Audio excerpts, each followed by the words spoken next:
हमारी कहानी एक ऐसे लड़के से शुरू होती है जिसका पेट कभी न भरने वाला एक बॉटमलेस पिट है। इसीलिए उसके पेरेंट्स ने सिर्फ उसके लिए एक क्रिमेटोरियम खोल दिया। दरअसल इस प्रोफेशन का एक अनरिटन रूल है। यहाँ लाए गए डीमन बीस्ट में हमेशा थोड़ी बहुत रेसिडुअल एनर्जी बची रह जाती है। दशकों पहले दुनिया पर अचानक अनगिनत डीमन बीस्ट ने हमला कर दिया था और जिंदा रहने के लिए इंसानों को खून की भारी कीमत चुकानी पड़ी। वक्त के साथ उन्होंने डीमन ब्लड और कोर्स को कंज्यूम करके और भी ज्यादा ताकतवर होना सीख लिया। लेकिन पीछे छूट गए कार्कसेस एक बहुत बड़ी प्रॉब्लम बन गए। चाहे कच्चा हो या पका हुआ, जिसने भी इस मीट को खाया उसकी मौत पक्की थी। No exceptions. फिर भी हर साल हजारों बीस्ट मारे जाते हैं। अगर इन कार्कसेस को जल्दी हैंडल नहीं किया गया तो ये सोर्सेज ऑफ पोल्यूशन बन जाते हैं। और ठीक इसी वजह से डीमन क्रेमेटोरियम्स बनाए गए थे। इसी बीच जैसे जैसे जांग चन बड़ा हुआ, रेसिडुअल ब्लड की वो छोटी सी बूंदें उसकी भूख मिटाने के लिए काफ़ी नहीं थी। स्टार्वेशन की कगार पर पहुंचकर अपने पिता जांग वानली को एक मैसिव कार्कस उठाने में मदद करते हुए वो एक सीधा सा सवाल पूछता है, डैड, मुझे बहुत तेज भूख लगी है। मेरा सच में इस मीट का एक बाइट खाने का मन कर रहा है। ये सुनते ही वानले के चेहरे के भाव पूरी तरह बदल जाते हैं। मेरी बात ध्यान से सुन बच्चे, मैंने तुझे कितनी बार कहा है, डीमन बीस्ट खाने के लिए नहीं होते। ये बिल्कुल भी खाने के लिए नहीं बने। अगर तूने इस मीट पर आंख भी डाली तो मैं यहीं के यहीं तेरी टांगे तोड़ दूंगा। दूसरी तरफ शिन अफसोस के साथ देखता है और सोचता है कि ये कितने अच्छे मीट की बर्बादी है जो पक्के तौर पर उसकी भूख मिटा सकता था। अपने बेटे की बड़बड़ाहट सुनकर वेले समझ जाता है कि लड़का फिर से जिद कर रहा है और फैसला करता है कि अब इसे एक सीरियस लेसन सिखाने का वक्त आ गया है। वो दीवार पर लिखे बड़े बड़े कैरेक्टर्स की तरफ इशारा करता है और चुन पर चिल्लाते हुए उन्हें एक एक करके जोर से पढ़ने को कहता है। डीमन बीस्ट्स खाने लायक नहीं होते। जो भी इन्हें खाएगा उसकी आंखें लाल हो जाएंगी और वो सोर्सेज ऑफ पोल्यूशन में बदल जाएगा। चुन उधर ही देखता है जहां उसके पिता इशारा कर रहे थे, लेकिन वो इतना ड्राउजी था कि दीवार पर लिखे शब्दों को मुश्किल से ही पढ़ पा रहा था। उसके इस बेतुके जवाब ने पल भर के लिए उसके पिता को गुस्से से भर दिया, लेकिन लड़के की मासूम आंखों को देखकर वैनली का गुस्सा पलक झपकते ही गायब हो जाता है। अंदर ही अंदर उसे गिल्ट का एक गहरा एहसास होता है। उसके बेटे ने अपने जन्म के दिन से लेकर आज तक कभी भी पेट भरा हुआ महसूस नहीं किया था। वो कहता है, ये ऐसा नहीं है कि तू खाना नहीं चाहता, बल्कि ये मेरी हार है कि मैं तुझे खिला नहीं पाया। लेकिन ये मीट सच में एक पॉइजन है। मैं जाकर डिनर देखता हूँ। फिलहाल के लिए तू अकेले ही इन कुछ कार्कसेस को हैंडल कर ले, वानली कहता है, और वहां से दूर जाते हुए उसकी परछाई धीरे धीरे गायब हो जाती है। इधर डीमन बीस्ट कार्कसेस के साथ अकेला छूट जाने के बाद चिन एक आयरन टेल ईगल की खुरदरी स्किन को घूरते हुए जोर से अपना थूक गटकता है। ये कम से कम एक थर्ड टियर बीस्ट लग रहा था। और जैसे ही वो बिना मन के उसे इंसिनरेटर की तरफ खींचने लगता है, अचानक कुछ अजीब होता है। उसकी पॉकेट में उठने वाली एक तेज सीयरिंग हीट उसे रुकने पर मजबूर कर देती है और पलक झपकते ही एक मिस्टीरियस बुक हवा में उड़ने लगती है। वो हैरानी से सोचता है कि कैसे एक दोस्त के लिए खरीदी गई साधारण सी पिक्चर बुक इस तरह बदल सकती है, लेकिन उसके पास रिएक्ट करने का वक्त ही नहीं था। एक ब्राइट फ्लैश उसकी आंखों को अंधा कर देती है और जब वो आखिरकार अपनी आंखें खोलता है तो वो गोल्डन बुक सीधे उसके दिमाग के अंदर गायब हो चुकी थी। वो बिना सोचे समझे अपना सिर झटकता है, लेकिन तभी उसकी आंखों के सामने बड़े बड़े गोल्डन कैरेक्टर्स हवा में तैरने लगते हैं। एक ऐसा नज़ारा जिसने उसे पूरी तरह सुन्न कर दिया था। वो सोचता है कि क्या आखिरकार भगवान को उसके खाली पेट पे तरस आ ही गया। हालांकि उसे बिल्कुल अंदाजा नहीं था कि ये ट्रेजर असल में क्या है।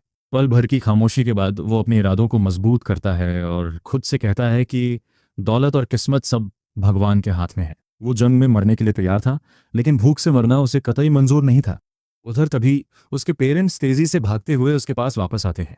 उसकी माँ याओ जिंग घबराहट में चिल्लाते हुए कहती है कि उन्हें कुछ वक्त के लिए बाहर जाना पड़ेगा क्योंकि नेक्स्ट सिटी में रहने वाले उसके ग्रेट अंकल की हालत बहुत नाजुक है। चुन, जो पहले से ही डीमन मीट को चखने का बहाना ढूंढने में लगा हुआ था, उसके दिमाग में जो पहला ख्याल आया उसने बिना सोचे समझे बोल दिया, ये तो बहुत शानदार मौत है। उसके ऐसा कहते ही वहां की हवा एकदम ठंडी पड़ जाती है और उसकी माँ के चेहरे पर गुस्सा छा जाता है। वो उससे पूछती है कि उसके कहने का आखिर क्या मतलब है, और अपनी गलती का एहसास होते ही चिन एक डेस्परेट एक्सक्यूज बनाने के लिए छटपटाने लगता है। वो सफाई देते हुए कहता है कि उसका मतलब था कि यह बहुत जल्दी हो गया, और जोर से सोचता है कि उसके ग्रेट अंकल को इतनी कच्ची उम्र में क्यों गुजरना पड़ रहा है। आखिर 80 साल तो एक एडवेंचर के लिए जिंदगी का प्राइम टाइम होता है। याओजिंग बस नाक भौं से कोड़ती है और उसे घर पे रहकर तमीज से बर्ताव करने को कहती है। उसने पहले ही उसके स्कूल में कॉल करके लीव ऑफ एब्सेंस की रिक्वेस्ट डाल दी थी और उसे समझा दिया था कि उनके पीछे से उसे क्या क्या करना है। अगर कोई भी डीमन बीस्ट लेकर आता है तो उसे स्टैंडर्ड प्रोसीजर फॉलो करना है। एक ऐसा मौका जिसने अंदर ही अंदर चुन को खुशी से उछलने पर मजबूर कर दिया था। चूंकि वो मुश्किल से ही अपना पेट भर पाता था, इसलिए वो स्कूल में कभी भी अपने कल्टीवेशन लेसन्स के साथ तालमेल नहीं बिठा पाया था। वैसे भी एक क्रेमेटोरियम के फ्यूचर मैनेजर के तौर पर उसे लगता था कि उसके हायर एजुकेशन के चांसेस तो शुरुआत में ही डेड ऑन अराइवल हो गए थे। अपनी एक्साइटमेंट को दबाते हुए वो उन्हें एक सेफ ट्रिप की शुभकामनाएं देता है, जबकि उसके पिता वानली उसे अभी भी एक गहरी चिंता के साथ देख रहे थे। अपने बेटे के समझदार लगने वाले चेहरे को देखकर वॉनली एक गहरी सांस लेता है और कहता है कि उसने कैबिनेट में कुछ पैसे रख दिए हैं ताकि अगर भूख बर्दाश्त से बाहर हो जाए तो कहाँ आए। वो चुन को सुझाव देता है कि वो एक bottle demon beast essence blood खरीद ले और अपनी माँ को परेशान करना बंद कर दे। चिन तुरंत वादा करता है कि वो समझ गया है। इसी बीच उसके पेरेंट्स के जाने के 1 घंटे बाद हम देखते हैं कि चिन उस आयरन टेल ईगल को पकाने के लिए इंग्रेडिएंट्स इकट्ठा करने के इरादे से एक ट्रेडिशनल मेडिसिन शॉप की तरफ बढ़ रहा है। वो शॉपकीपर अंकल जॉन को उनके स्टॉक की गिरती हुई क्वालिटी को लेकर चढ़ाता है और मजाक में फेक्स बेचने के जुर्म में रिपोर्ट करने की धमकी भी देता है। ओल्ड जॉन हंसते हुए बात टाल देते हैं और दावा करते हैं कि फेक हर्ब्स बेचना वैसे भी ज्यादा आसान है, और दोनों कुछ पल के लिए हल्की फुल्की आइडल बैंटर करते हैं। चुन अपनी शॉपिंग लिस्ट उन्हें थमा देता है, जिस पर ओल्ड जॉन एक सरसरी निगाह डालते हैं और कहते हैं कि इसमें तो बस कुछ इनएक्सपेंसिव ट्राइफल्स ही हैं। वो चुन से खुद ही हर्ब्स निकालने को कहते हैं। बिल सेटल करने के बाद वो नौजवान तेजी से अपने घर की तरफ वापस निकल पड़ता है, लेकिन रास्ते में एक जानी पहचानी शक्ल उसके सामने आ खड़ी होती है, जिसे देखते ही चिन का पूरा शरीर पल भर में तनाव से भर जाता है। आवाज गूंजती है, लिटिल बॉटल इधर आ। वो आवाज उसी निकनेम का इस्तेमाल करती है जो चुन को स्कूल में मिला था। बचपन से ही उसे जिंदा रहने के लिए डीमन बीस्ट एसेंस ब्लड की जरूरत पड़ती थी, लेकिन इसकी कीमत अक्सर उसके परिवार की मामूली हैसियत से बहुत बाहर होती थी। स्कूल के दिनों में उसे अक्सर उन एसेंस बॉटल्स में बची खुची बूंदों को चाटना पड़ता था जो स्कूल की तरफ से स्टूडेंट्स को दी जाती थी। उसके ज्यादातर क्लासमेट्स उन बॉटल्स के बॉटम में बची हुई चंद बूंदों को नीची नजर से देखते थे, लेकिन चुन के लिए वो एक नेसेसिटी थी। वक्त के साथ लिटिल बॉटल और ब्रदर बॉटल वो मॉकिंग टाइटल्स बन गए, जिनका इस्तेमाल करके वे उसे चिढ़ाते थे। सच कहा जाए तो ये थोड़ा क्रूअल था। वापस प्रेजेंट में आते हुए वो पलटता है और एक चापलूसी भरी मुस्कान बिखेरते हुए उस आदमी को अपने बिलवेड प्रिंसिपल के रूप में ग्रीट करता है। लेकिन प्रिंसिपल उसके इस नाटक में फंसने वाले नहीं थे, और वो कहते हैं कि वो खास तौर पर चुन को ढूंढने और उसे एक स्टर्न वार्निंग देने के लिए आए हैं। वो उस लड़के को लॉनलन का इस्तेमाल करके फ्री फूड और ड्रिंक्स एंटने से बाज आने को कहते हैं और शिकायत करते हैं कि उसकी इस हरकत से खुद उनकी रेपुटेशन मिट्टी में मिल रही है। अगले 5 मिनट तक प्रिंसिपल का मुंह 1 सेकंड के लिए भी बंद नहीं होता और वो एक के बाद एक रिलेंटलेस और हीटेड लेक्चर देना शुरू कर देते हैं। जिस लान की वो बात कर रहे थे वो डोंग फैंग लान थी, एक ऐसी लड़की जिसने अपने पिता के डीमन बीस्ट से लड़ते हुए मारे जाने के बाद उसके स्कूल में ट्रांसफर लिया था। ये बात सब जानते थे कि चुन और डोंग फैंग लान बचपन के दोस्त थे, लेकिन जैसे जैसे वक्त बीता उनके रास्ते अलग होने लगे। जैसे जैसे चिन की भूख बढ़ती गई, डोंग फैंग लान और भी ज्यादा आउटस्टैंडिंग होती गई और उसके चाहने वालों की भीड़ बढ़ने लगी, और यहीं से उसने अपना खेल शुरू किया। उसने एक ऐसा डिसीजन लिया था जो पूरी तरह से लैन की मर्जी के खिलाफ था। जो भी चाहता था कि वो उसे अकेला छोड़ दे, उसे कीमत चुकानी पड़ती थी, और शुरुआत कम से कम 5 बॉटल्स ऑफ एसेंस ब्लड से होती थी। जब तक वो अपनी यादों से बाहर आता है, हम देखते हैं कि वो अपनी इस छोटी सी स्कीम के जरिए several 100 bottles of demon beast essence blood इकट्ठा करने में कामयाब हो गया था। उधर प्रिंसिपल का डेली लेक्चर आखिरकार खत्म होने की कगार पर था, और चिन के चेहरे पर हमेशा की तरह वही बेफिक्री देखकर वो फ्रस्ट्रेशन में एक गहरी सांस लेते हैं। वो एक फाइनल वार्निंग देते हुए चिन को ल्यूजी नाम के एक स्टूडेंट से दूर रहने के लिए कहते हैं। चूंकि वो लड़का एक बहुत ही पावरफुल बैकग्राउंड से आता था, प्रिंसिपल उसे सावधान रहने की चेतावनी देते हैं, वरना ली उसके साथ पूरा हिसाब बराबर कर लेगा। फिर हैरान करते हुए वो चिन के हाथ में एसेंस ब्लड की कुछ और बॉटल्स थमा देते हैं।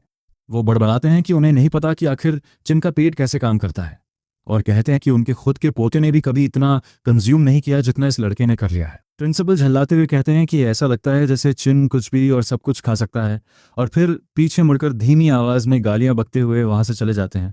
दूसरी तरफ हम वापस इंसिनरेशन रूम में लौटते हैं, जहां चुन जल्दबाजी में एक आयरन पॉट तैयार करता है और उस आयरन टेल ईगल को छोटे छोटे टुकड़ों में काटना शुरू कर देता है। वो उस मीट को पॉट में डालता है और उसे आधे घंटे से भी ज्यादा वक्त तक धीमी आंच पर पकने देता है, जब तक कि एक माउथ वाटरिंग अरोमा पूरी हवा में नहीं फैल जाती। जैसे जैसे वक्त गुजरता है, उस डिलिशियस सेंट को रोकना उसके लिए मुश्किल होता जाता है, जब तक कि आखिरकार वो खुद पर काबू नहीं रख पाता। जिस पल वो एक ड्राइड मशरूम का टुकड़ा चखता है, उसके दिमाग में एब्सोल्युटली डिलिशियस जैसे शब्द गूंज उठते हैं, जो कि सच में एक गजब का रिएक्शन था। और उसी पल जैसे ही वो मशरूम गले से नीचे उतरता है, उसे एहसास होता है कि उसे बिल्कुल डीमन बीस्ट एसेंस ब्लड पीने जैसी ही सेंसेशन महसूस हो रही है। हालांकि वो फीलिंग बहुत ज्यादा इंटेंस नहीं थी, लेकिन फिर भी वो साफ तौर पर उस एनर्जी को अपने शरीर में दौड़ते हुए महसूस कर सकता था, जिसने उसे पूरी तरह चौंका दिया था।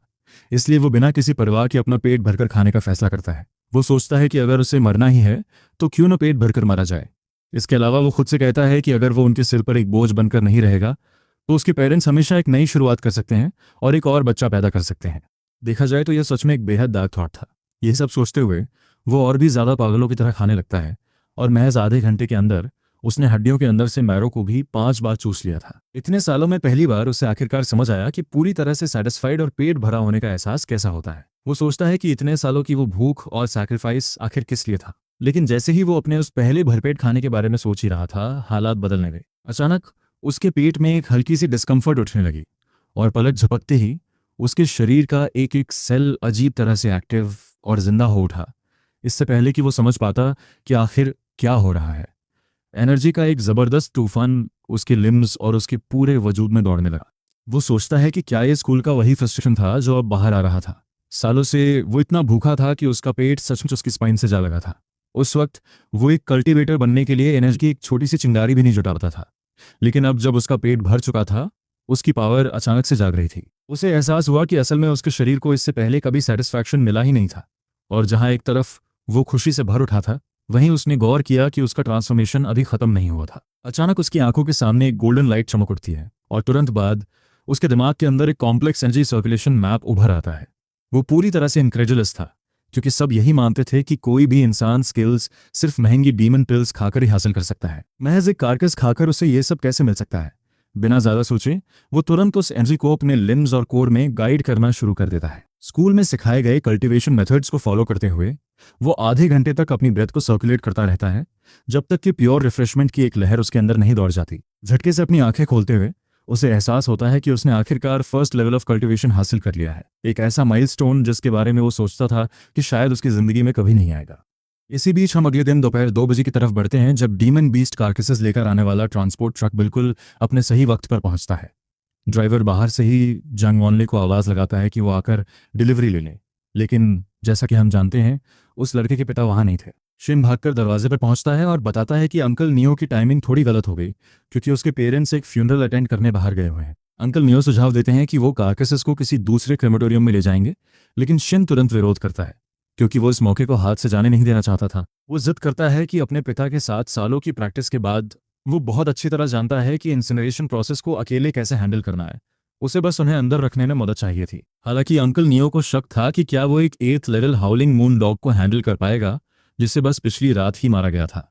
वो आदमी उससे पूछता है कि क्या वो सच में ये कर पाएगा, और चुन के पक्का वादा करने के बाद अंकल नियो उस लड़के को सावधान रहने को कहते हैं। अपने इंस्ट्रक्शंस पूरे करने के बाद अंकल नियो अपने पीछे खड़े नौजवानों को प्रोसेसिंग शुरू करने का ऑर्डर देते हैं। फिर ये देखकर कि कोई आसपास नहीं है, वो आगे झुकते हैं और पिंग के कान में फुसफुसाते हुए बताते हैं कि इन डीमन कार्कसेस को अथॉरिटीज ने गलती से मार दिया था, और इसी वजह से इनके अंदर से एसेंस ब्लड का एक्सट्रैक्शन पूरी तरह से नहीं हो पाया है। पिंग सिर हिलाता है और इस क्वाइट टिप ऑफ के लिए उन्हें शुक्रिया कहता है। अंकल नियो लड़के के इस रिएक्शन पर मुस्कुराते हैं, लेकिन जल्दी ही उनके चेहरे के भाव सीरियस हो जाते हैं। वो उसे चेतावनी देते हैं कि सिटी डिस्ट्रिक्ट का माहौल आजकल कुछ खास शांत नहीं है। डीमन बीस्ट बीच बीच में पेरीमीटर पार करके अंदर घुस रहे हैं। उनकी एडवाइस बिल्कुल सीधी थी, रात के वक्त फालतू बाहर मत घूमना। पिंग वादा करता है कि वो ऐसा नहीं करेगा। अंकल नियो आगे कहते हैं कि 3 दिन के अंदर इंस्पेक्टर्स आने वाले हैं, और वो लड़के को हिदायत देते हैं कि इस बीच कोई भी लापरवाही न बरते। चिन उन्हें भरोसा दिलाता है कि पोल्यूशन डेडलाइन कोई इशू नहीं होगी, और वादा करता है कि 3 दिन के अंदर सब कुछ प्रोसेस हो जाएगा। इसके बाद हम देखते हैं कि अंकल एम और उनके आदमी आखिरकार वहां से निकल जाते हैं।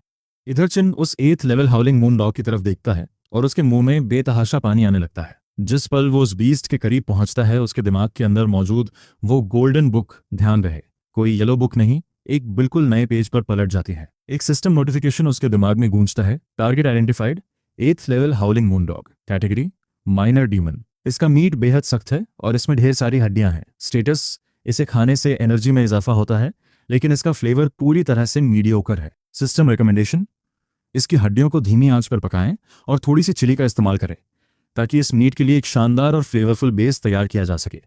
मांस को पतला काटकर और उसे एक special Honey based dipping sauce के साथ मिलाकर स्वाद को काफी हद तक सुधारा जा सकता है। इस सॉस की रेसिपी न केवल स्ट्रेंथ को थोड़ा बढ़ाती है, बल्कि किडनी फंक्शन में भी मामूली सुधार करती है, यहाँ तक कि इससे पेट भरा होने का एहसास भी बढ़ जाता है।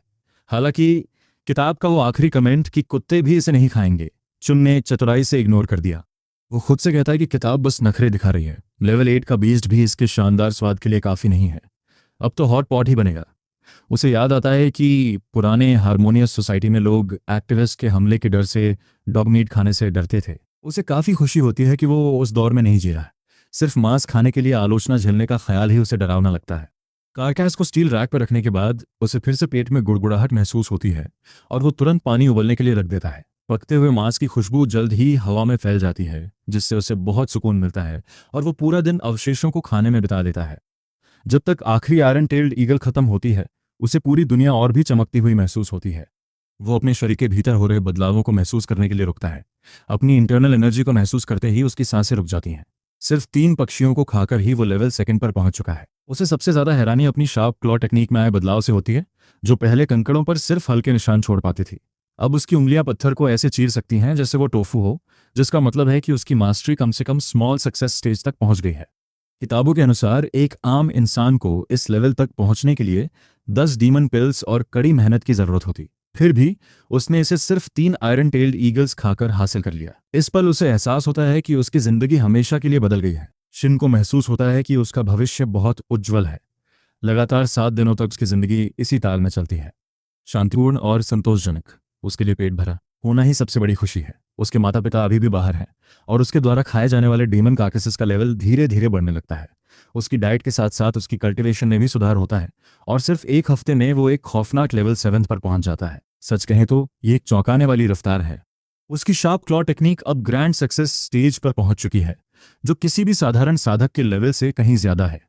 इस स्टेज पर उसका हुनर अब प्रॉक्सिमिटी रैंक के करीब वाले बीस्ट को भी गंभीर चोट पहुंचा सकता है, भले ही उसकी अपनी कल्टीवेशन अभी उस दायरे में न पहुंची हो। एक रात अपना रोज का डीमन मील खत्म करने के बाद वो गहरी साधना कल्टीवेशन में होता है।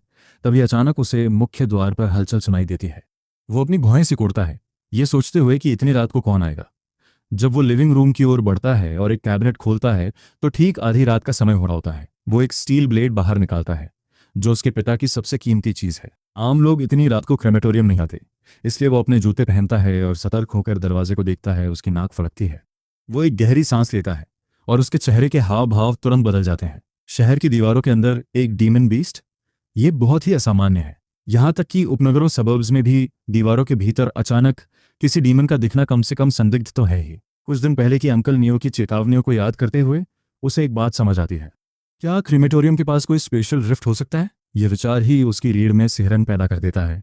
13 शहर स्पेशल रिफ्ट्स पर सख्त नियंत्रण रखते हैं, खासकर जंगली और अनरजिस्टर्ड वालों पर। उसे बाहर से एक गंध आती है। वहाँ एक बीस्ट है जिसका कल्टीवेशन लेवल लगभग रैंक 5 के आसपास है। यह हाउलिंग मून डॉग खाने से मिली एक नई खूबी है।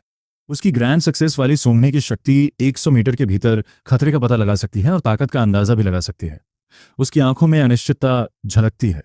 मन ही मन वो इस बात को लेकर उलझा हुआ है कि इसकी रिपोर्ट सिटी डिफेंस टीम को दे या मामला अपने हाथों में ले ले। अतीत में उसकी पहली प्रवृत्ति मदद के लिए बुलाने की होती, लेकिन अब वो हिचकिचाता है। आखिर अब वो बेबस नहीं है। उसकी नई ताकत से उपजी एक बेचैनी और कातिलाना प्रवृत्ति, किलर इंस्टिंक्ट, उसके भीतर जगती है। आखिर वो शार्प क्लॉ का रैंक 7th मास्टर है। वो सोचता है कि क्या उसे जोखिम उठाना चाहिए। अगर वो सफल हो गया तो इनाम बहुत बड़ा हो सकता है। प्रॉक्सिमिटी रैंक अब उसकी पहुंच के बहुत करीब है। वो अपना फैसला कर लेता है। बहुत ज्यादा ताकतवर होने की शिकायत भला कौन करेगा। वो बाहर इंतजार कर रहे बीस्ट पर अपने हुनर आजमाने का फैसला करता है। स्टील ब्लेड को मजबूती से पकड़कर वो दरवाजा खोलता है। हालांकि जैसे ही वो बीस्ट को देखता है, वो तुरंत अपने प्लान पर दोबारा विचार करता है। उसने स्टील ब्लेड इस्तेमाल करने का सोचा था, लेकिन उसके सामने जो दुश्मन था वो एक चूहा था, एक विशाल जीव जो खुद चिन से छोटा नहीं था। उसके दांत किसी जंगली सुअर की तरह खूंखार थे। उसकी आंखें गुस्से से लाल चमक रही थीं और उसके जबड़ों से लार टपक रही थी। बीस्ट साफ तौर पर भूखा था, लेकिन चिन ने बस एक गहरी सांस ली और मुस्कुराहट के साथ चूहे को आगे आने का इशारा किया। उसने उसे करीब आने के लिए उकसाया और उकसावे में आकर या फिर भूख की वजह से चूहे ने हवा में उसकी ओर छलांग लगा दी। उसने उसे घूरकर देखा, यह सबक याद करते हुए कि जब किसी डीमन बीस्ट का सामना हो तो कभी डर नहीं दिखाना चाहिए। इंसान को और भी भयानक बनना चाहिए। सच कहें तो उसका कल्टीवेशन लेवल पहले से ही उस बीस्ट पर भारी था और जैसे ही उसने छलांग लगाई, उसकी आंखों में एक सुनहरी रोशनी चमकी। मौके का फायदा उठाते हुए उसने अपनी ऊर्जा को शार्प क्लॉ में डाला, अपना वजन बदला और पूरी ताकत से अपना दायां हाथ चलाया। एक ही झटके में चूहा तड़पने लगा। उसकी रीढ़ की हड्डी के आर पार उंगलियों के 5 गहरे छेद हो गए थे। वो ठहाका मारकर हंस पड़ा और जानपिन जैसे ताकतवर इंसान को चुनौती देने के लिए उस मामूली चूहे का मजाक उड़ाया। ये शुद्ध युवा अहंकार का पल था, लेकिन तुरंत बाद उसके पैर कांपने लगे। उसने बहुत ज्यादा ताकत का इस्तेमाल कर लिया था। दोबारा संभलने में उसे पूरा 1 मिनट लगा। इसके बाद वो कारकस को चीर फाड़ के लिए क्रिमेशन रूम में खींच कर ले गया। जैसा कि उम्मीद थी, मूंग के दाने के आकार का एक ग्रीन कोर दिखाई दिया। हालांकि इसमें से काफ़ी गंदी और तीखी गंध आ रही थी। उसकी इसे खाने की कोई इच्छा नहीं थी, इसलिए उसने इसे बाद में अपने कर्ज चुकाने के लिए एक बोतल में डाल दिया। कई खाली बोतलों को एसेंस ब्लड से भरने के बाद उसने आखिरकार अवशेषों को इंसिनरेटर में डाल दिया और आग जला दी। उसने कुछ और बेलचा भर के ईंधन डाला, दरवाज़ा बंद किया और स्पेशल रिफ्ट की तलाश में बाहर निकल गया। रास्ते में उसे कई और ग्राउंड प्लकिंग रैट्स मिले, जिनमें से हर एक का इस्तेमाल उसने शार्प क्लॉ टेक्निक पर अपनी महारत को और निखारने के लिए किया। इनमें से कोई भी चूहा कल्टीवेशन के लेवल 6 से ऊपर नहीं था, जिससे स्वाभाविक रूप से वो स्थिति को लेकर काफ़ी सकारात्मक महसूस करने लगा। किसी रिफ्ट से निकलने वाले बीस्ट्स का लेवल उसके खतरे का संकेत देता है, और चूंकि ये सिर्फ मिड टेयर थे, तो इस रिफ्ट का लेवल शायद लेवल 9 पर ही खत्म हो जाता होगा। हम जानते हैं कि ये रिफ्ट्स अक्सर फ्रैगमेंटेड रिम्स, प्राचीन महाद्वीपों के टुकड़ों, छिपी हुई झीलों या यहाँ तक कि खोए हुए महासागरों तक ले जाते हैं। भले ही यहाँ के बीस्ट कमज़ोर थे, लेकिन खजाने नहीं। कम लेवल के रिफ्ट्स में हाई लेवल आर्टिफैक्ट्स ढूंढकर कई लोग महान बने हैं। ये लॉटरी जीतने से भी ज़्यादा रोमांचक लग रहा था। जैसे ही जांगपिंग तेजी से आगे बढ़ा, उसे घर से 1 किलोमीटर से भी कम दूरी पर एक चमकता हुआ रिफ्ट मिला। वो दरार फिशर किसी वर्टिकल आई की तरह फ्लोरेसेंट लाइट से चमक रही थी, और बिना पल गंवाए वो उसके अंदर घुस गया। जैसे ही उसने प्रवेश किया, रिफ्ट की रोशनी अचानक कम हो गई। इस बीच पूरे जिले में साउथ सिटी गार्ड्स के अलार्म बजने लगे। उपनगरों में एनर्जी फ्लक्चुएशन का पता चला था और पास के दस्तों को तुरंत इसे संभालने का आदेश दिया गया। हालांकि यह एक मामूली मामला लग रहा था, चूंकि ऊर्जा का स्तर कम था। दिग्गजों ने अपने हाई लेवल शिकार जारी रखे, जबकि एक रुकी स्क्वाड को मदद के लिए भेजा गया। तेज रोशनी की एक चमक के बाद जांगपिंग ने फिर से अपने पैरों के नीचे ठोस जमीन महसूस की और अपने नए परिवेश को देखने के लिए अपनी आंखें खोलीं। उसकी पीठ पर मौजूद स्टील ब्लेड उस रिफ्ट के अंधेरे में चमक रही थी, जहां 2 गहरे संकरे रास्ते बाएं और दाएं बट रहे थे। ऊपर से देखने पर दोनों रास्ते एक जैसे लग रहे थे, घने झाड़ियों से भरे जंगल। लेकिन उसने एक छिपे हुए खतरे को महसूस किया और हवा में जल्दी से एक सूंघ स्निफ ली। बाईं ओर उसे लेवल 5 या उससे ऊपर के कम से कम 1 दर्जन ग्राउंड प्लकिंग रैट्स की गंध आई। दाईं ओर केवल 7 या 8 थे। कौन सा रास्ता चुनना है, ये साफ था, और उस पल में वो कुत्ते के मांस से मिली सूंघने की शक्ति के लिए बेहद आभारी महसूस कर रहा था। उस तोहफे के बिना उसे पता ही नहीं चलता कि कैसे चुनना है। उसने दाएं रास्ते पर कदम रखा, जहां 7 या 8 चूहों ने तुरंत उस पर हमला कर दिया। उनकी आंखें गुस्से से लाल थीं, लेकिन वो बिल्कुल भी नहीं घबराया। उसकी हालिया ट्रेनिंग का मतलब था कि अब वो कोई ऐसा रुकी नहीं था जो लड़ाई से डरे। उसे ठीक से पता था कि कैसे वार करना है। अपने हथेलियों को ब्लेड की तरह इस्तेमाल करते हुए वो चकमा देने और भीषण जवाबी हमला करने के लिए अपने शरीर को घुमाता रहा। चूहे एक राउंड भी नहीं टिक सके, और कुछ ही सेकंड में वे सब जमीन पर थे और उनकी खोपड़ियों में उंगलियों के 5 साफ छेद हो चुके थे। वो ये सोचे बिना नहीं रह सका कि मास्टर क्लॉ टेक्निक के साथ लेवल 7 पर होना एक तरह की बुलिंग है। ये पूरी तरह से कत्लेआम था। इस तरह के हुनर में महारत हासिल करने के लिए आमतौर पर सालों के अनुशासन की जरूरत होती है। फिर भी उसने इसे सिर्फ खाकर हासिल कर लिया था, जो सच कहें तो काफ़ी बड़ा शॉर्टकट है। इससे भी ज़्यादा अजीब उसकी सूंघने की शक्ति थी, जो उसे चूहों के हमले की योजना बनाने से पहले ही उनकी हर चाल को भांपने की ताकत दे रही थी। यह सच में वैसा ही लग रहा था जैसे कोई ताकतवर कमज़ोर को सता रहा हो, है ना? वो सीधा हुआ और 20 मिनट तक चलता रहा, जब तक कि वो संकरा रास्ता आखिरकार खुल नहीं गया। सामने का नज़ारा देखकर वो रुका और उलझन में अपनी भौहें सिकोड़ ली। ये एक मंदिर था। हालांकि सावधानी से सूंघने पर उसे किसी तत्काल खतरे का पता नहीं चला। वो हैरान था कि बुद्धास लाइट से सराबोर एक शांत मंदिर यहाँ कैसे हो सकता है। तभी हमें एक दूर की घंटी की गूंज सुनाई दी। मंदिर के फाटकों से एक यंग नॉविस मॉन्क बाहर निकला, जिसने शानदार लबादा पहना हुआ था और एक बड़ी चमकती मुस्कुराहट के साथ जांगपिंग के पास आया। भिक्षु ने उसका गर्मजोशी से स्वागत किया और कहा कि रिफ्ट खुलने के बाद यहाँ आने वाला वो पहला मेहमान है। जांगपिंग पूरी तरह से चकित था। उसे उम्मीद थी कि वो राक्षसों से लड़ेगा, लेकिन यहाँ उसका स्वागत किसी सम्मानित अतिथि की तरह किया जा रहा था। उसे सच में उस भिक्षु से किसी खतरे की गंध नहीं आ रही थी, इसलिए उसने साथ देने का फैसला किया और बताया कि वो बस इत्तेफाक से इस जगह पर आ गया है। जब उसने पूछा कि उन्हें कैसे पता चला कि वो आ रहा है, तो भिक्षु ने बताया कि माउंट 1000 बुद्धास एक सुरक्षा चक्र फॉर्मेशन से सुरक्षित है, जिसने उसके आने का पता लगा लिया था। भिक्षु ने अफसोस जताते हुए कहा कि कई दिनों से उनके फाटकों के बाहर राक्षस उत्पात मचा रहे हैं, जिससे वे तब तक फंसे हुए और बेबस थे जब तक कि जांगपिंग नहीं आ गया। जांगपिंग को इस पर विश्वास करना थोड़ा मुश्किल लगा। अगर पहाड़ इतना शक्तिशाली था तो उसने सोचा कि वे खुद राक्षसों का सफाया क्यों नहीं कर सकते। उसके मन में एक चुभता हुआ सवाल भी था। अगर उनका डिफेंसिव फॉर्मेशन इतना मजबूत था तो वे महज मामूली जानवरों द्वारा अंदर कैसे फंस सकते। यहाँ हम उसे यह समझने की कोशिश करते हुए देखते हैं कि यह भिक्षु असल में किस तरह का प्राणी है। जैसे जैसे नौसिखिए ने बताया कि फॉर्मेशन कमजोर पड़ रहा है, भिक्षु ने दावा किया कि वे केवल मंदिर परिसर की रक्षा कर पा रहे हैं और उसे अंदर आने का न्योता दिया। जांगपिंग ने सावधानी से सिर हिलाया। चूंकि वो इतनी दूर आ चुका था, वो अब पीछे हटने वाला नहीं था। लेकिन जैसे ही उसने फाटकों के अंदर कदम रखा, उसकी भौहें तन गईं। उसे अचानक खून की एक भारी गंध आई, एक ऐसी गंध जो इतनी तीखी थी कि उसकी सूंघने की महारत से छिप नहीं सकती थी। आंगन में भिक्षु के लबादों में युवकों का एक समूह ध्यान लगाने वाली चटाइयों पर बैठा था। उनकी उपस्थिति शांत लग रही थी। पहली नजर में वे बड़ी भक्ति के साथ सूत्रास पढ़ रहे थे। फिर भी जांगपिंग हाई अलर्ट पर रहा, क्योंकि खून की वो धात्विक गंध उन्हीं में से आ रही थी। वो नौसिखिया, जिसका नाम लियाओ चुन था, ने उसे पीछे आने का विनम्र इशारा किया और मुस्कुराते हुए अपने चमकते सफेद दांत दिखाए। जांगपिंग तो डर के मारे लगभग मरने वाला ही था। बाहर की कम रोशनी ने बारीकियों को छुपा दिया था, लेकिन अब जब वे अंदर थे तो सच्चाई साफ दिख रही थी। जैसे ही लियाओ चुन मुस्कुराया, जांगपिंग ने उसके दांतों में फंसे कच्चे मांस के टुकड़े देखे, जिसके साथ ताज़ा खून की एक भारी और घिनौनी बदबू आ रही थी। वो सिर झुकाए उसके पीछे चलता रहा और कुछ ही देर में उसे एक शांत ध्यान कक्ष मेडिटेशन रूम में ले जाया गया, जहां लियाओ चुन मुस्कुराहट के साथ बोला। उस नौसिखिए ने बताया कि उनके मठाधीश एबोट किसी भी आने वाले को मेहमान मानते हैं, खासकर उसे जो इतने कठिन समय में पहाड़ तक पहुंच सके। उसने जांगपिंग से कहा कि जब तक मठाधीश उससे मिलें तब तक वो आराम करे। फिर उसने कहा कि दुनियादारी के आदमी होने के नाते उसे खाने का शौक होगा ही। उसने दावा किया कि एक वाइल्ड चिकन गलती से मंदिर में भटक गया था और कल रात मर गया तो वे अपने गेस्ट के लिए सूप बना रहे थे। जांगपिंग तुरंत अलर्ट हो गया। उसे लगा कि कुछ तो बहुत गड़बड़ है। एक मॉन्क के दांतों में मांस फंसा होना सिर्फ एक टूटे हुए व्रत से कहीं ज्यादा बड़ी बात थी। असली सवाल यह था कि मांस आया कहां से, खासकर जब लियाओ चुन ने दावा किया था कि बाहर मॉन्स्टर्स भरे हुए हैं। उसके दिमाग में एक डरावना ख्याल आया, वे मॉन्स्टर्स को खा रहे थे।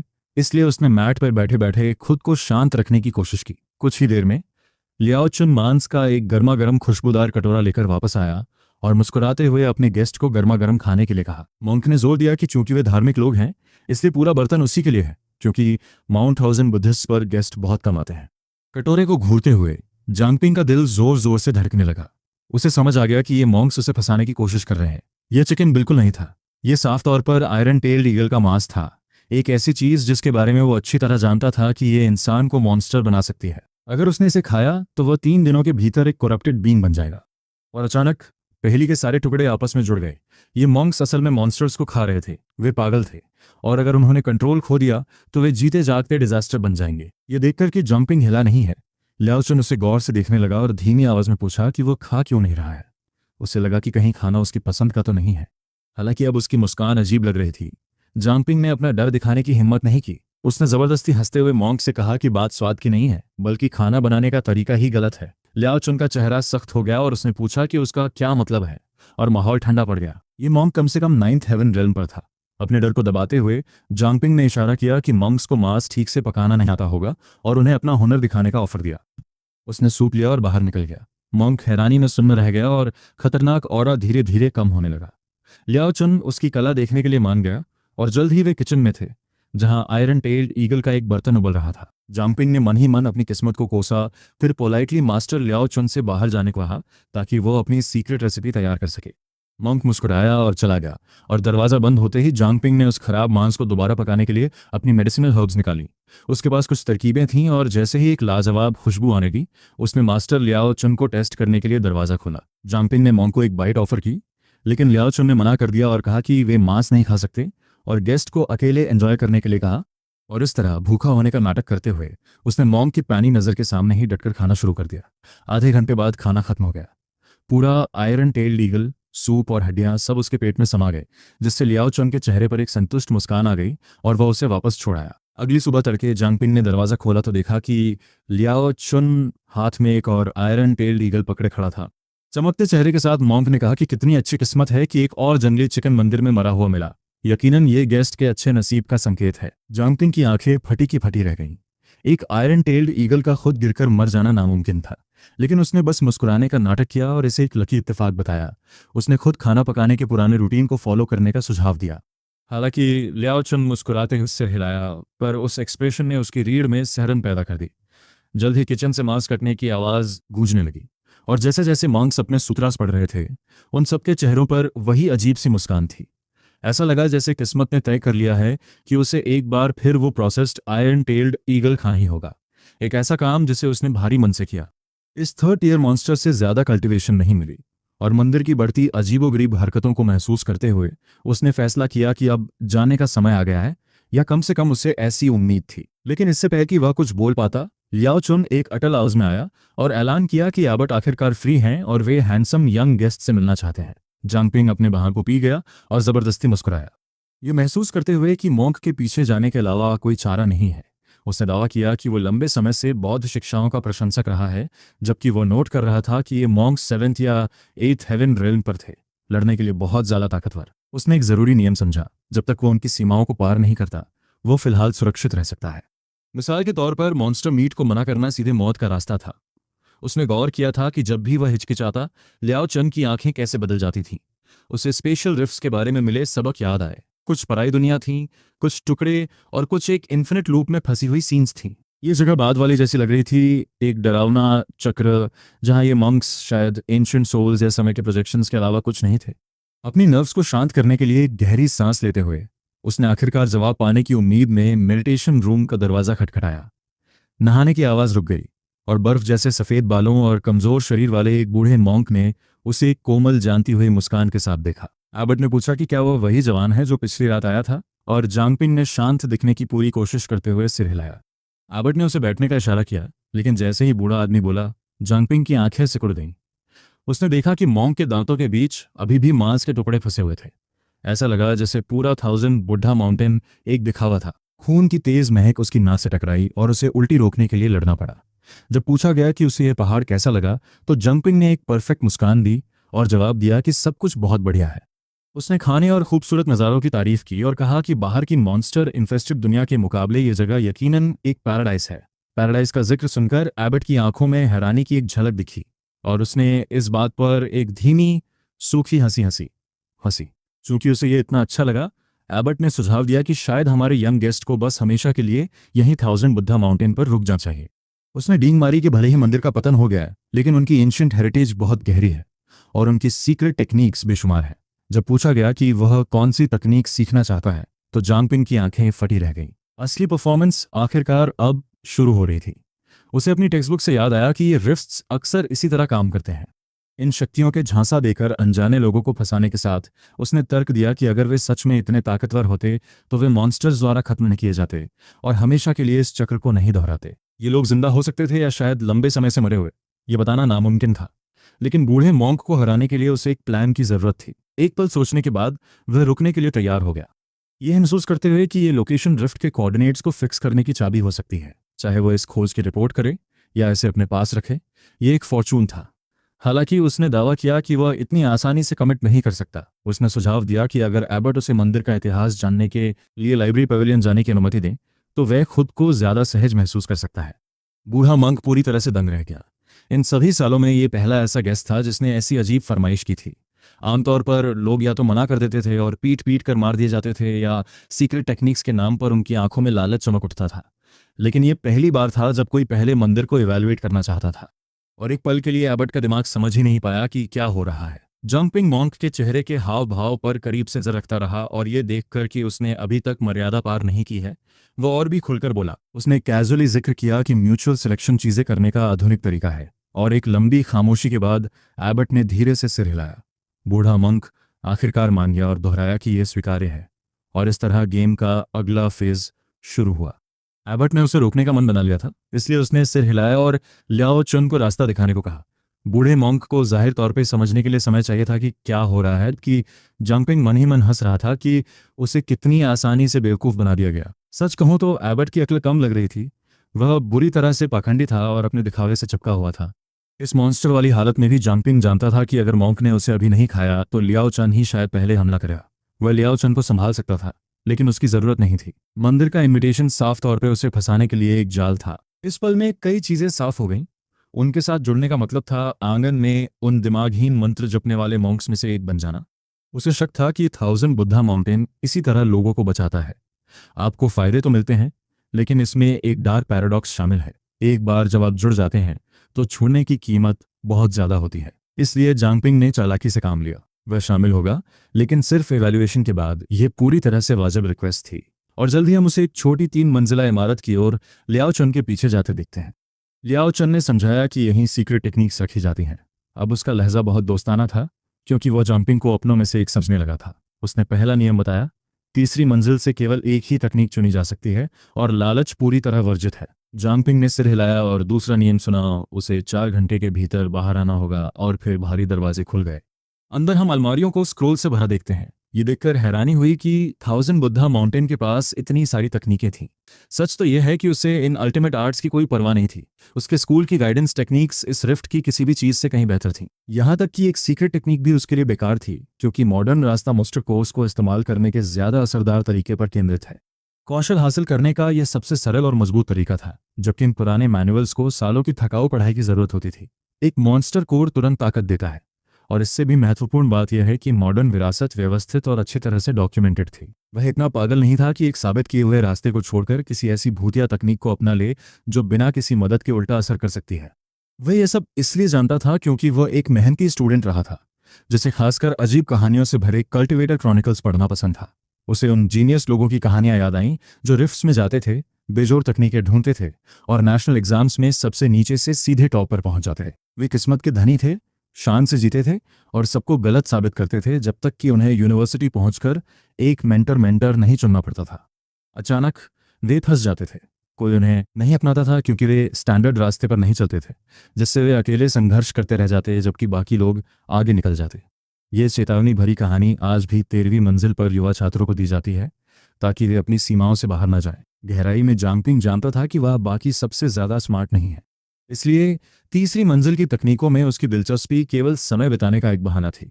उसने एक स्क्रोल खोला और पढ़ना शुरू किया। पहली मंजिल ज़्यादातर अजीबोगरीब किस्सों और दिलचस्प चीज़ों से भरी थी। ये वही चीज़ थी जो उसे पसंद थी, और लगभग 2 घंटे पढ़ने के बाद उसकी नाक अचानक एक अजीब खुशबू से फड़कने लगी। ये एक अविश्वसनीय रूप से मीठी खुशबू थी, जिसे दूसरे शायद मिस कर देते, लेकिन जांगपिंग के पास सुनने की तेज शक्ति थी जो उसे शियाओ से मिली थी। खुशबू हल्की थी, फिर भी बिल्कुल सम्मोहक थी, और जैसे उसने जांच करने के लिए अपनी किताब नीचे रखी, कुछ बहुत ही अजीब होने लगा। उसका शरीर एक चलती फिरती लाश की तरह अपने आप हिलने लगा और कंट्रोल खोने के डर से वह कांप उठा। उसने अपने अंगों पर दोबारा काबू पाने के लिए पूरी ताकत लगा दी, लेकिन वो बस देखता रह गया जब उसके अपने हाथ में एक बुक शेल्फ की ओर बढ़कर एक कैंडलस्टिक दबा दी। उसे लगा कि कहीं वो पागल तो नहीं हो रहा, लेकिन तभी कमरे में एक हल्की क्लिक की आवाज़ गूंजी, जिससे सीढ़ियों का एक गुप्त रास्ता खुल गया। रास्ता गहरा और अंधेरा था, जो नीचे एक गुप्त कक्ष की ओर ले जा रहा था।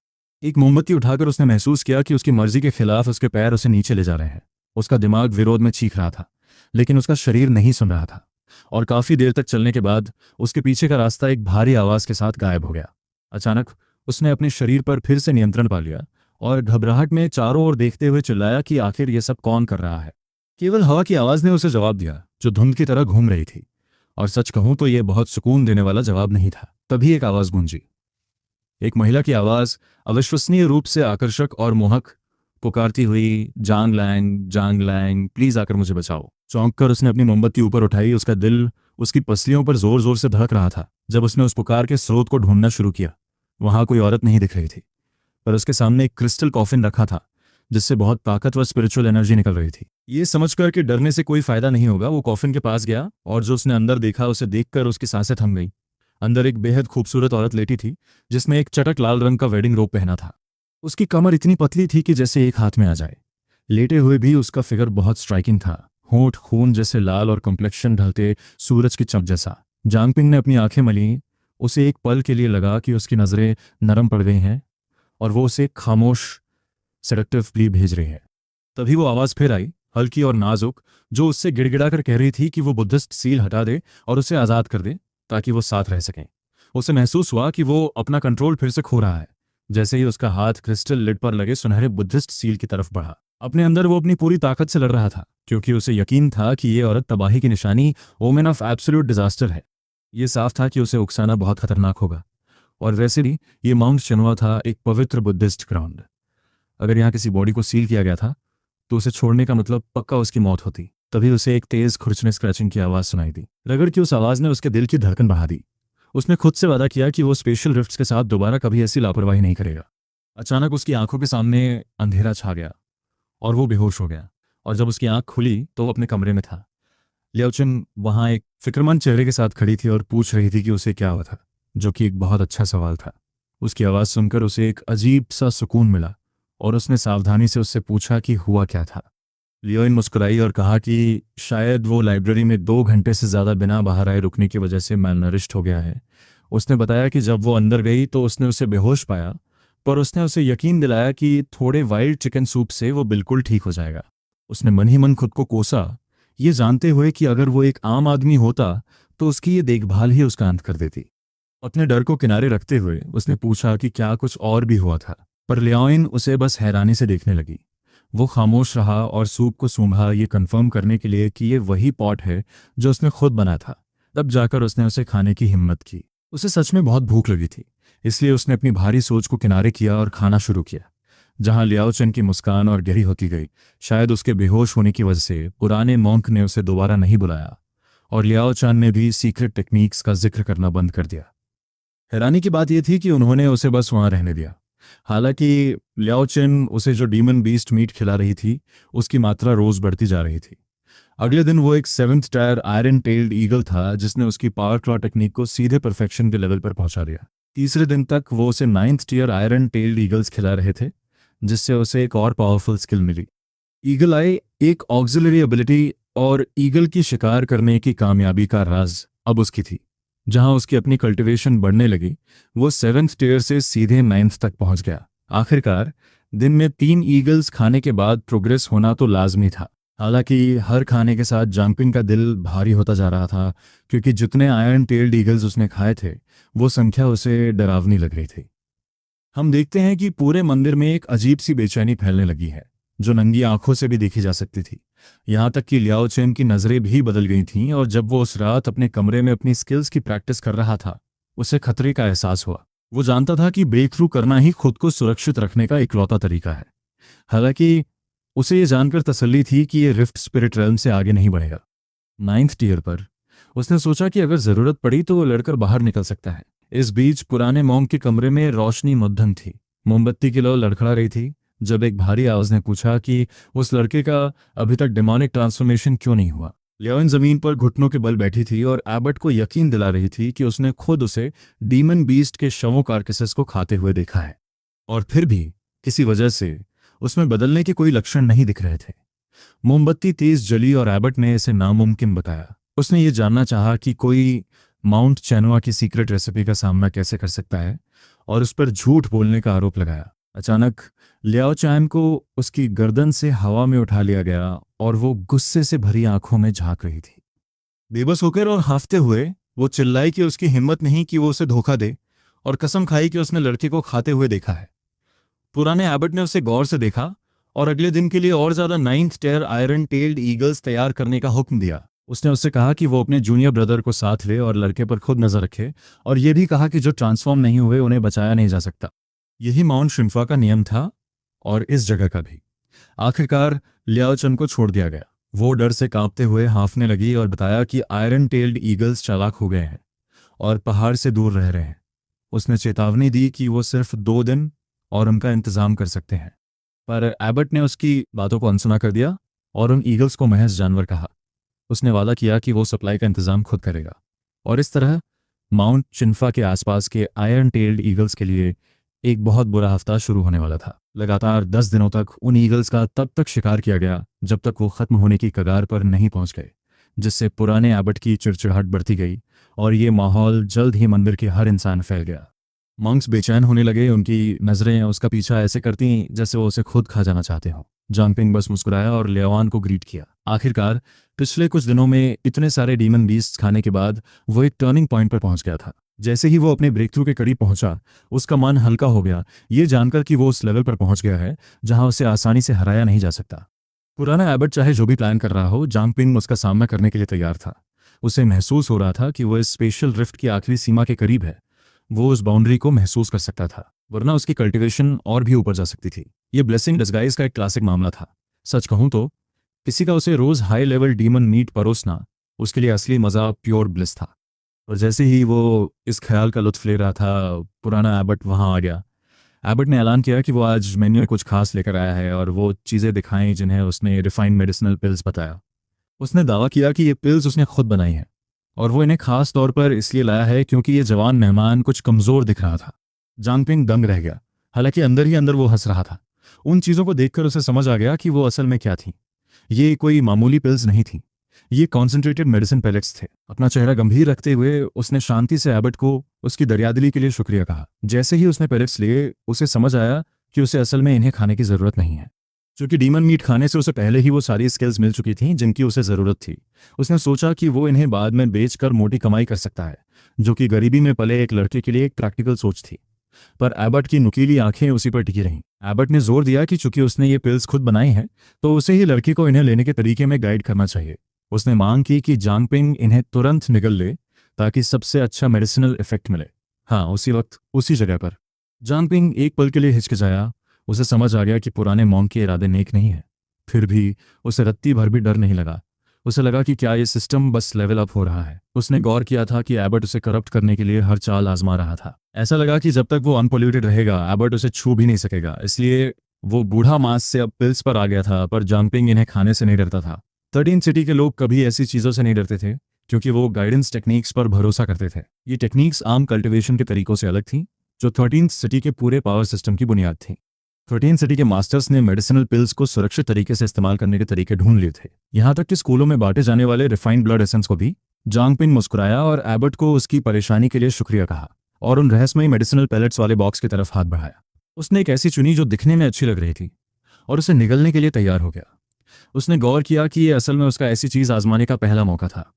उसने अक्सर उस दिन का सपना देखा था जब वो शायद एक इकलौती पिल अफोर्ड कर पाएगा। अब उसका सपना एक पूरे बॉक्स के साथ पूरा हो रहा था। उसने अपनी गाइडेंस टेक्निक एक्टिवेट करते हुए बेधड़क पिल निगल ली। इस दौरान पुराना एबट शिकारी की तरह उसकी हर हरकत को देख रहा था। जैसे ही वो अंदर गई, एबट के चेहरे पर खुशी की एक झलक आई। उसे महसूस हुआ कि डिमोनिक करप्शन का पहला निशान अपना असर दिखा रहा है। पर उतनी ही जल्दी वो निशान हवा में गायब हो गए। जंपिंग ने उसका स्वाद लिया और सोचा कि ये पिल उसे क्या यूनिक बेनिफिट्स देगी। जहां दूसरों को डीमन मीट से स्किल्स मिलती थीं, वो ये देखने के लिए उत्सुक था कि एक मास्टर अल्केमिस्ट की कॉन्सेंट्रेटेड पिल उसे क्या दे सकती है। जैसे ही पिल उसके सिस्टम में पहुंची, उसके दिमाग की पुरानी किताब के पन्ने पलटने लगे, जिससे पता चला कि ये एक 8th haven iron tailed eagle की थी। इस एडल्ट डीमन बीस्ट पिल में डीमन का थोड़ा सा ब्लड लाइन और यादें थीं, और किताब ने सलाह दी कि सबसे अच्छे असर के लिए इसे बिटर कमेलिया सीड्स के साथ लिया जाए। किताब के मुताबिक ऐसा मेल डीमन ब्लड का पूरा इस्तेमाल करके यूजर की फिजिकल स्ट्रेंथ को काफ़ी बढ़ा देगा। किताब का इवैल्यूएशन बहुत रूखा ब्लंट था। ब्लड लाइन इतनी कम थी कि ये न होने के बराबर थी। इस बात पर उसे लगभग हंसी आ गई। फिर भी उसे ये स्थिति मज़ेदार लगी। उसे पता चला कि उसके लिए पिल्स खाना उतना ही असरदार था जितना कि मांस खाना। अगर वो किताब की खास रेसिपीज को फॉलो करे, तो वो शरीर के खास हिस्सों को मजबूत बना सकता था, जैसे ईगल के क्लॉज, आंखें या पंख। चूंकि वो एक इंसान था और उसके पंख नहीं थे, उसने उस हिस्से को इग्नोर किया और इस पर ध्यान दिया कि क्लॉज और आंखें उसके शरीर में कैसे काम करेंगी। असल में आयरन टेल्ड ईगल पिल खाकर वो अपने हाथों को मजबूत और अपनी नज़र को एक आम इंसान से कहीं ज़्यादा तेज कर सकता था। ये उसकी पकड़ को बहुत घातक बना देता। हालांकि उसे थोड़ा अफसोस हुआ कि उसके पास असर बढ़ाने के लिए सही इंग्रेडिएंट्स नहीं थे। पुराना एबट उसे पूरी तरह से हक्का बक्का होकर घूरने लगा। उसने गौर किया कि लड़का असल में निराश दिख रहा था, जैसे उसे और भी चाहिए हो। मॉन्क गुस्से से भर गया। उसे समझ आ गया कि कुछ तो बहुत गलत है। उसने फैसला किया कि उसे कुदरत के इस करिश्मे फ्रीक ऑफ नेचर को किसी भी कीमत पर खत्म करना होगा। और उसके इस तरह हैरान होने के लिए उसे दोष भी कौन दे सकता था? एक लड़का जो इतना डीमन मीट और पिल्स खाता है और फिर भी करप्शन का एक भी निशान नहीं दिखता, वो वाकई में एक फ्रीक ही है। गहराई में एबट के अंदर उत्साह की एक चिंगारी जगी, और उसने सोचा कि क्या वो इस लड़के पर रिसर्च करके माउंट चिनुआ के इन रहस्यों को खोल सकता है। माउंट शिन्फुआ इतने समय तक सिर्फ एक ही फॉर्मूला के भरोसे बचा रहा, जिसने आखिरकार होने वाले डिमोनिक करप्शन को बस कुछ समय के लिए टाल दिया था। जंपिंग को देखते हुए पुराने एबट को ऐसा लगा जैसे उसे कोई अनमोल खजाना मिल गया हो। हालांकि जैसे ही उसने अपना वार करने की तैयारी की, उसके दिमाग में खतरे का एक एहसास हुआ। डर के बजाय उसे एक्साइटमेंट महसूस हुई, क्योंकि उस चेतावनी ने लड़के की भारी कीमत को कंफर्म कर दिया था। जैसे ही शाम ढली, जंपिंग को लगा कि वो काफ़ी समय रुक चुका है और अब जाने का वक्त आ गया है। फिर भी उसे बाहर निकलने का कोई रास्ता नहीं मिल रहा था। पहाड़ से नीचे जाने का रास्ता कब का गायब हो चुका था, जिससे वो बिस्तर पर करवटें बदलता रहा। उसे एक पल के लिए भी चैन नहीं मिला। अचानक पास आते कदमों की आवाज़ ने खामोशी तोड़ी, और उसके बाद मोंक लियाओचिन की आवाज़ आई, बेनिफैक्टर, एबट ने आपको बुलाया है। जंपिंग का दिल बैठ गया। उसने पूरे दिन एबट के चेहरे पर कुछ गलत महसूस किया था, और वो जानता था कि यह आधी रात का बुलावा किसी दोस्ताना बातचीत के लिए नहीं है। उसने अचानक अपना दायां हाथ हिलाया, अपनी ग्रैंड मास्टर लेवल स्ट्रेंथ की ताकत को महसूस किया, जिससे उसे ज़रूरी सुरक्षा का एहसास मिला। उसकी grand master level skill spirit tranquillity, उसका आखिरी तुरुप का पत्ता अल्टीमेट ट्रम्प कार्ड थी, जैसे ही उसने अपने दरवाजे के बाहर जो भी था उसका सामना करने की तैयारी की, पर जैसे ही उसने दरवाजा खोला, एक स्टाफ तेजी से उसके सिर की तरफ आया। ये एक जानलेवा हमला, विशेष एम्बुश था। उसने तुरंत अपनी पावर क्लॉ एक्टिवेट की। उसने एक हाथ से स्टाफ को पकड़ लिया और उसे बिल्कुल थाम दिया, जिससे लियाओ चांद सदमे से सुन्न रह गया। जैसे ही जांगपिंग उसे देखकर मुस्कुराया, उसने शांति से पूछा कि क्या हो रहा है। जहां लियाओ चैन का चेहरा गहरा लाल पड़ गया, जैसे ही उसके साथी मॉन्क्स सायों से बाहर आने लगे। उनके चेहरे नफरत से बिगड़े हुए थे और उनकी आंखें एक बेतहाशा खूनी प्यास से भरी थीं। डिमोनिक करप्शन की वो साफ महक। लियाओ चुन पागलों की तरह हंसा और उन्हें लड़के को जिंदा पकड़ने का हुक्म दिया ताकि एबट उन सबको इनाम में मेडिसिनल सूप दे। जांगपिंग ने ठंडी आह भरी, ये समझकर कि उन्होंने उसे वाकई में एक आसान शिकार समझ लिया है, और उसका साया धुंधला गया जैसे ही उसकी उंगलियां सफ़ेद पड़ने लगीं। अपनी पावर क्लॉ और स्पिरिट ट्रैंक्विलिटी के साथ इन लो लेवल मॉन्क से निपटना आसान से भी ज़्यादा था। सच कहूँ तो ये उसके लिए कोई चुनौती ही नहीं थी। महज 30 सेकंड्स में लड़ाई की आवाज़ें अचानक थम गईं और लियाओन की हंसी खौफ के एक नकाब में बदल गई। जांगपिंग ने अपने नाखूनों से टपकते खून को देखा और हल्की मुस्कान के साथ कहा कि उसकी ये अनचाही ताकत असल में उन्हीं की पिल्स की वजह से है। ये जानते हुए कि विलेन अक्सर बहुत ज़्यादा बात करने की वजह से मरते हैं, उसने अपनी हथेली मॉन्क के सिर में दे मारी, जिससे 5 छेद हो गए और वो रात के अंधेरे में देखने लगा। उसने धीरे से पूछा कि क्या एबट खुद सामने आने का इरादा रखते हैं। तभी रात में एक गुस्से भरी दहाड़ गूंजी। जहां वो शांति से खड़ा रहा और बूढ़े को पास आते देखा, उसने मुस्कुराते हुए गौर किया कि गालियां तो कोई भी दे सकता है, पर एबट में साफ तौर पर पहले हमला करने की हिम्मत नहीं थी, वरना उसने अपने चेलों को मरने के लिए क्यों भेजा होता। उनकी अजीब आंखों को देखकर उसे समझ आया कि ये वो कीमत थी जो उन्होंने चुकाई थी। जैसे ही एबट की अपनी आंखें गुस्से से लाल हुईं, जांगपिंग और भी तेज हंसा और कहा कि चूंकि उन दोनों के पास स्पिरिट ट्रैंक्विलिटी है, तो शायद लड़ाई के बजाय एक सौदा ट्रेड करना बेहतर होगा। उसने बूढ़े की जान बख्शने के बदले बाहर निकलने का रास्ता मांगा, पर एबट ने सिर्फ एक ठंडी मजाक उड़ाने वाली हंसी के साथ जवाब दिया। एबट ने उसे नादान कहा और समझाया कि अगर उसे यहाँ से जाने का रास्ता पता होता तो वो यहाँ सड़ नहीं रहा होता। उसने माना कि वो निजी तौर पे लड़के को नुकसान नहीं पहुंचा सकता क्योंकि जांगपिंग अभी तक डीमन से करप्ट नहीं हुआ था, पर वो उसे जाने भी नहीं देगा। एक जंगली हंसी के साथ एबट ने ऐलान किया कि लड़का उसके साथ यहीं रहेगा जब तक उसके सारे राज बाहर नहीं आ जाते। जांगपिंग को झुंझलाहट हुई और उसने पूछा कि क्या वाकई में कोई रास्ता नहीं है। तब उसे पता चला कि पहाड़ के आरे अंदर आने तो देती है, पर बाहर जाने का रास्ता नहीं है। जब उसने पूछा कि आयरन टेल ईगल जैसे जानवर कहाँ से आए, तो एबट ने बताया कि वो उन्हें खुद पाल रहा था, यहाँ तक कि चेले भी फंसे हुए थे। जिंदा रहने के लिए उन्हें डीमन बीस्ट खाने पड़ते थे, जो करप्शन का सामना किए बिना मौत की सज़ा के बराबर था। एबट, जिसे यकीन था कि लड़का फंस चुका है, उसने समझाया कि उसका सीक्रेट फॉर्मूला ही इकलौती चीज़ थी जो उस पागलपन को टाल रही थी। ये बिल्कुल वैसा ही था जैसा जांगपिंग को शक था, हालांकि हकीकत कहीं ज़्यादा भयानक थी। जिससे उसने पूछा कि एबट उसे जिंदा चाहता ही क्यों है। एबट ने एक टेढ़ी मुस्कान दी और बताया कि उस फॉर्मूला के लिए सबसे छोटे चेलों के मांस को रोजाना के टॉनिक में पकाना पड़ता था। माउंट शिन्फो का नाम 1000 बुद्धिस्ट के नाम पर रखा गया था। फिर भी एबट ने मजाक उड़ाते हुए पूछा कि क्या लड़के को उस विरासत लेगेसी की असली कीमत समझ आई। जांगपिंग की रूह कांप उठी जब उसे एहसास हुआ कि लगभग 4000 लोगों में से सिर्फ ये कुछ ही बचे हैं। एबट काफी प्राउड दिख रहा था। उसे एहसास हुआ कि उसका पेट मरोड़ रहा है, क्योंकि ये कोई मंदिर नहीं बल्कि एक जीता जागता परगेटरी था जिससे बचने का कोई रास्ता नहीं था। एबट के एरोगेंट चेहरे को घूरते हुए जांगपिंग ने कहा कि अब जब सारे डिसाइपल्स मर चुके हैं तो दवा बनाने के लिए कोई बचा ही नहीं है। एबट इतना हंसा कि उसकी आंखों में आंसू आ गए और कहने लगा कि उसे इन बीस्ट्स को खाने में कोई डर नहीं लगता और वो खुशी खुशी इंतजार करेगा कि पहले कौन मरता है। उसने गौर किया कि जमीन पर पड़ी ये लाशें उसे 10 साल से भी ज्यादा समय तक जिंदा रख सकती हैं, जिससे जांगपिंग की किस्मत दांव पर लग गई। जैसे ही एबट की आंखों में मांस के लिए लालच दिखा, जांगपिंग ने बस इतना पूछा कि क्या उस बूढ़े में उसे खाने की हिम्मत है। उसने एक गहरी और डरावनी हंसी हंसी, जिससे एबट की हालत खराब हो गई और बूढ़े ने घबराकर पूछा कि भला इसमें हंसने वाली क्या बात है। एक कोने की तरफ बढ़ते हुए उसने पर्दा फाड़ा और उसमें आग लगा दी। जैसे ही आग की लपटें उठी, उसने शांति से पूछा कि अगर सारी लाशें जला दी जाएं तो एबट कितने दिन टिक पाएगा। एबट का गुस्सा 7वें आसमान पर पहुंच गया और वो दहाड़ते हुए लड़के पर चिल्लाया कि क्या उसकी वाकई ऐसा करने की हिम्मत है। कांपते हुए हाथों से जांगपिंग ने लाइटर गिरा दिया और आग तेजी से बिस्तरों और फर्नीचर में फैलने लगी। अपनी कीमती रसद प्रोविजंस को धुएं में उड़ते देख एबट पागल हो गया, जबकि उड़ती हुई गर्मी के बीच जिनपिंग का चेहरा अजीब तरह से शांत और सौम्य लग रहा था। बूढ़ा गुस्से में चिल्लाता रहा और लड़के से पूछा कि क्या वो मौत मांग रहा है, पर जिनपिंग ने बस अपने हाथ फैला दिए। एकदम मासूम बनते हुए उसने बूढ़े मंक से कहा कि उसका हाथ बस फिसल गया था। जब में एबट ने एक लंबी छलांग लगाई, उसकी उंगलियां पीली पड़ गईं और नाखून एक तेज रोशनी के साथ चमकने लगे, जिससे उसकी परफेक्टेड ईगल क्ला टेक्निक का पता चला। जांगपिंग की सांसें थम गईं। उसने सोचा कि इस लेवल तक पहुंचने के लिए किसी को कितनी गोलियां खानी पड़ी होंगी, लेकिन जांगपिंग डगमगाया नहीं। आखिर वो वही जुझारू फाइटर था जो वो हमेशा से था। जैसे ही बूढ़े मॉन्क ने हमला किया, जांगपिंग ने हाथ को चकमा दिया और बाईं ओर खिसक गया। उसने गौर किया कि बूढ़ा ताकतवर तो है, लेकिन उसकी स्पीड कम है। उसने एबट का हाथ पकड़ लिया, लेकिन उसकी बनावट घिनौनी और नरम थी। जब चमड़ी उसके हाथ में निकल आई तो जांगपिंग का जी मिचलाने लगा। उसके नीचे अनगिनत पुस्ट्यूल्स थे जो किसी बायोलॉजिकल डरावने सपने जैसे लग रहे थे। एबट अपने खून से सने दांतों के साथ मुस्कुराया। मॉन्क को लड़के की बात समझ नहीं आई, लेकिन उसने समझाया कि डीमन बीस्ट को जन्म देने के लिए पहले खुद बीस्ट बनना पड़ता है। उसने शीखी बघारी कि इसी हाथ ने अनगिनत आयरन टेल्ड ईगल्स को मारा है, और जांगपिंग से कहा कि वो खुशनसीब है जो अगला शिकार बनने जा रहा है, जो कि जाहिर तौर पर बस उसकी अपनी सोच थी। जांगपिंग ने मंक की किस्मत वाली बात को कोसा। तभी एबट ने नरक में जाने और दूसरों को बचाने के बारे में एक बुद्धिस्ट कहावत सुनाई। एबट का हाथ तेज धारदार पंजों में बदल गया और वो बिना रुके इतनी तेजी से हमला करने लगा कि बचने की कोई जगह नहीं बची। जांगपिंग को उन ईगल क्लॉज का सीधा सामना करने के लिए मजबूर होना पड़ा। उसने महसूस किया कि खुशनसीबी से इस हालत में बूढ़े का सिर्फ एक ही हाथ काम कर रहा था। एक स्टाइलिश स्लाइड के साथ उसने बूढ़े मंक के हमले को चकमा दिया। उस पल उसे एहसास हुआ कि बूढ़े की कमजोरी के बारे में उसका शक सही था। एबट एक अनफिनिश्ड प्रोडक्ट था। जैसे ही बूढ़े का बैलेंस बिगड़ा, जांगपिंग तुरंत उस पर झपटा और एक जोरदार वार किया। जांगपिंग ने एबट की बाईं टांग पर हमला किया, और जैसे ही हड्डी टूटी, बूढ़ा हक्का बक्का रह गया। उसे यकीन नहीं हो रहा था कि सालों की आयरन आर्म कल्टीवेशन उसका साथ छोड़ गई।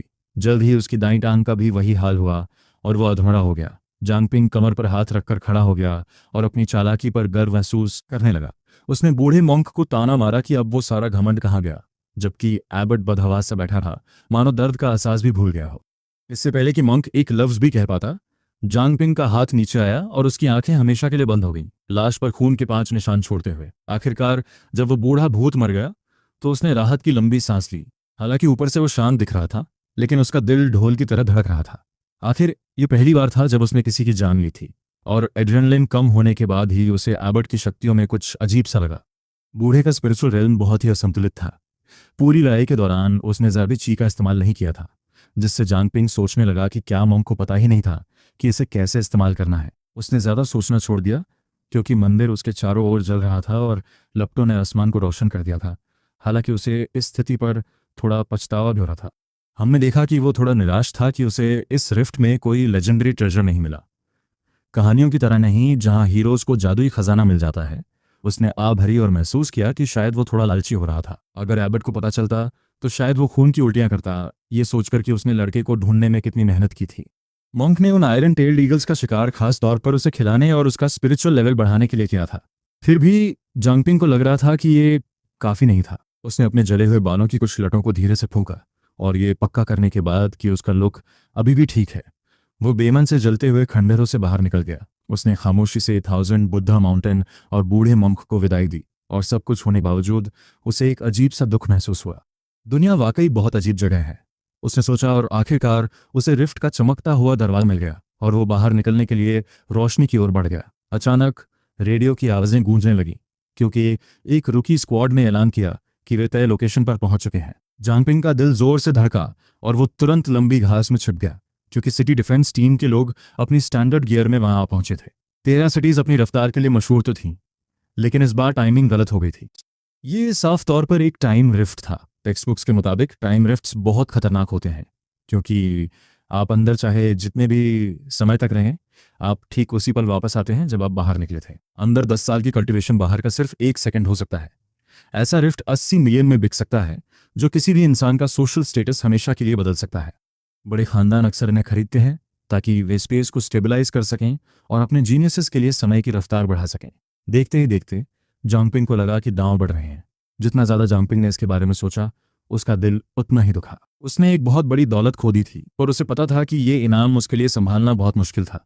हमने उसे बेबसी से देखा जब रुकी स्क्वाड उस रिफ्ट की ओर बढ़ी। 1 कदम, 2 कदम उन्होंने अंदर जाने के लिए पैर उठाए ही थे कि अचानक रिफ्ट की रोशनी हवा में गायब हो गई।